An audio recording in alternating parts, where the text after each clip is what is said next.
தேசிய கொடியோட ஊர்வலம் போறதுல உங்களுக்கு என்ன அதுல தவறாயிருக்கு? யாரு வேணா வரட்டும், யாரா வேணா இருக்கட்டும், தேசிய கொடியோட இந்திய நாட்டுக்குள்ள ஒரு கொடியை பிடிச்சி ஊர்வலம், அதாவது சட்ட ஒழுங்கு சீர்கேடுற மாதிரி ஏதாவது ஒரு செயல்பாட்டை நாங்க ஈடுபட்டோம்னா நீங்க எடுக்கிற நடவடிக்கைக்கு நாங்க கட்டுப்படுறோம். சட்ட ஒழுங்கு சீர்கேடுற மாதிரி எந்த செயலுமே செய்யாம என் நாட்டுல என் கொடியை பிடிச்சிட்டு என் ஊரை நாங்க நடந்து போறதை தடுக்கிறதுக்கு காவல்துறைக்கு என்ன உரிமை இருக்குன்னு நாங்க கேட்கிறோம். எங்க ஷெடியூல்ல டைம் லேட் ஆயிடுச்சு, அவ்வளவு நாங்க இல்லையே ஒத்துக்கல. ஆனா எங்க தலைமை வருது, இந்த அருகே ஒரு காமலர் நாங்க நடந்து முடிக்க போற ஊர்வலம். நாங்க வந்துட்டு காவல்துறைக்கு அனுமதி கேட்டதை நாங்க மாறல. ஊர் வந்து என்ன கலந்து பேசுறது நியாயம்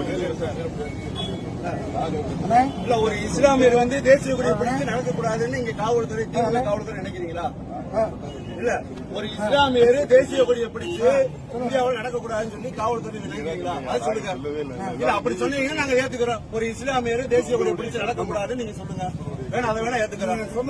தேசிய கொடியை பிடிச்சு நடக்கக்கூடாதுன்னு சொல்லி வந்துட்டு போயிடுவான்னு சொல்றேன், கேட்க மாட்டேன். நீங்க வேற ஏதாவது இங்க உங்களுக்கு சட்ட ஒழுங்கு சீர்கிற மாதிரி ஏதாவது ஒரு செயல்பாடு ஈடுபட்டோம்னா நீங்க எடுக்கிற நடவடிக்கைக்கு எப்பயுமே பாஜக முழுக்க கட்டுப்படிதான்.